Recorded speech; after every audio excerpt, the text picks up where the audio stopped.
I'm not going to lie. This was an interesting journey for me.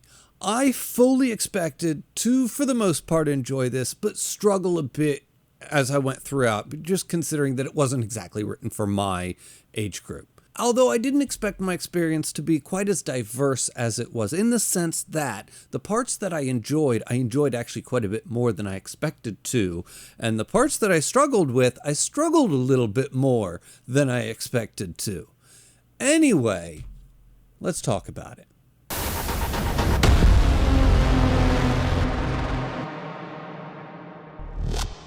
Now, to be fair, I am absolutely aware of the fact that I am not the target demographic for this particular manga. I really only read it because I grew up watching and loved Dragon Ball Z, and now that I'm getting into reading manga, I really want to read that. And if I'm going to read Dragon Ball Z, I might as well start with Dragon Ball. It only makes sense. I guess it's funny that there's even like a disconnect in my mind between Dragon Ball and Dragon Ball Z. I mean, mainly because I was born and raised in the United States and we separated them here. But apparently in Japan, it's just one thing, one continuous story called Dragon Ball. Anyway, before I get started here, I do want to say, in this style of topic discussion video, I will be going through the story and just kind of discussing pieces as I go. So be warned, there are spoilers ahead.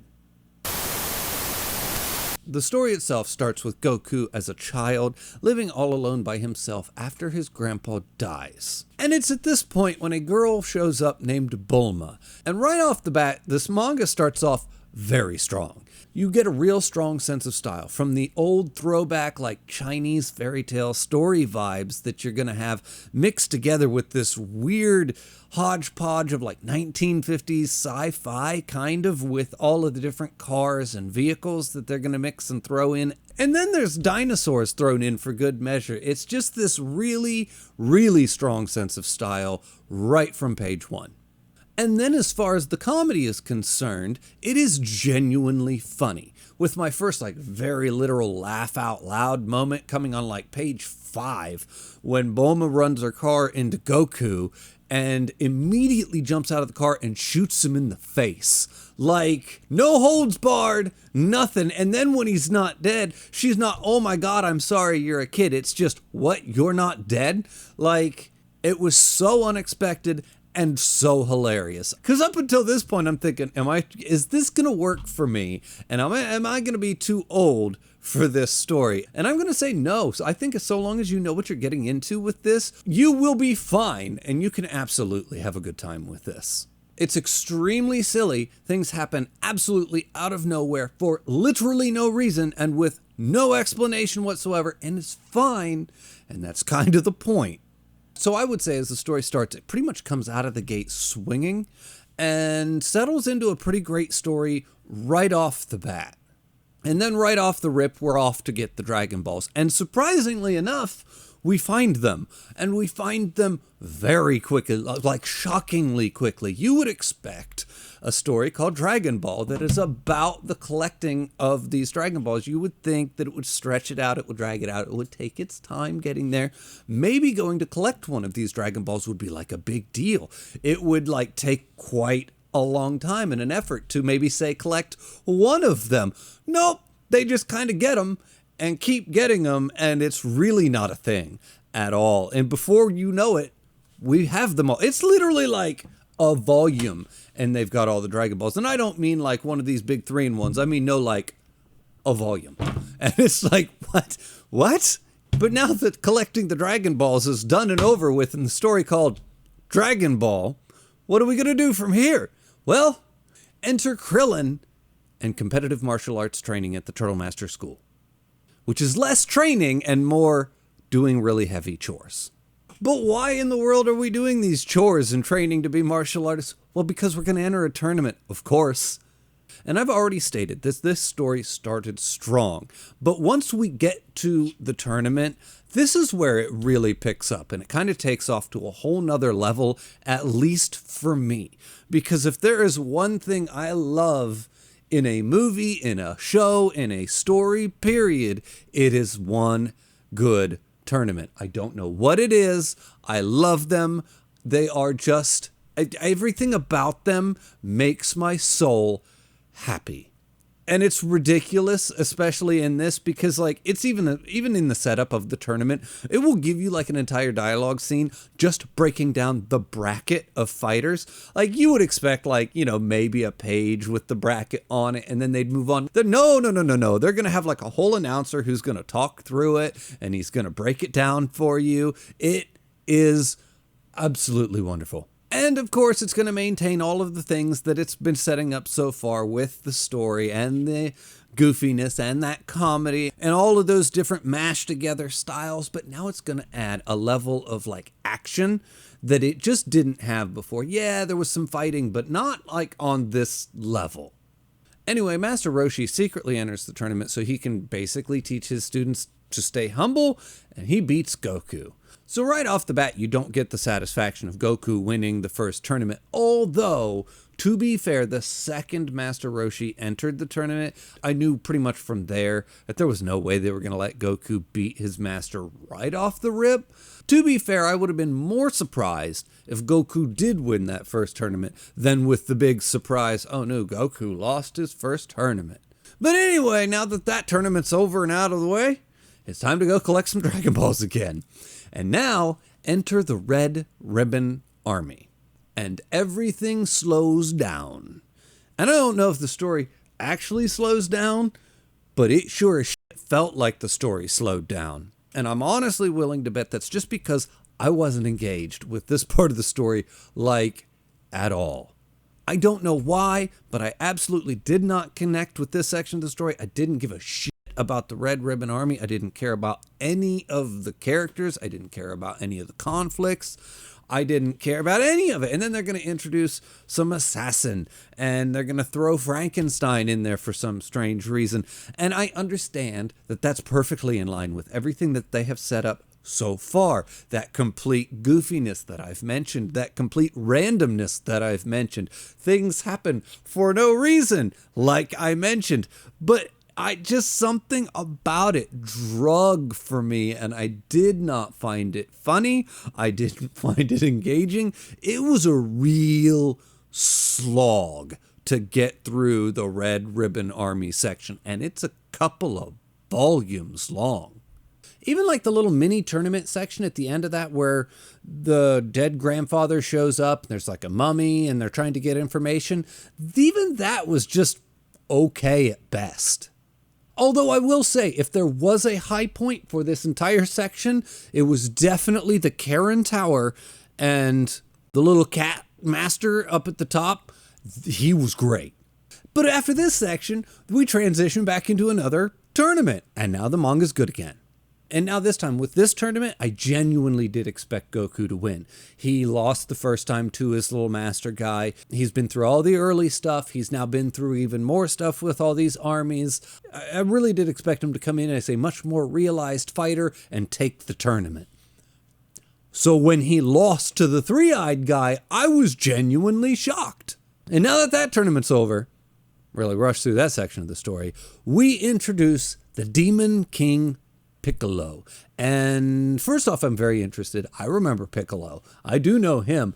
This clearly isn't the Piccolo that I remember, but I remember Piccolo. And we're really settled into the story at this point. We're progressing just like we have been so far, and the story settles really back into itself, kind of post-tournament, and we're making jokes, and it's all funny, and haha, and the henchmen are coming up, and Goku's beating up all the henchmen. It's really settled back into itself and kind of settled back into its Dragon Ball vibe.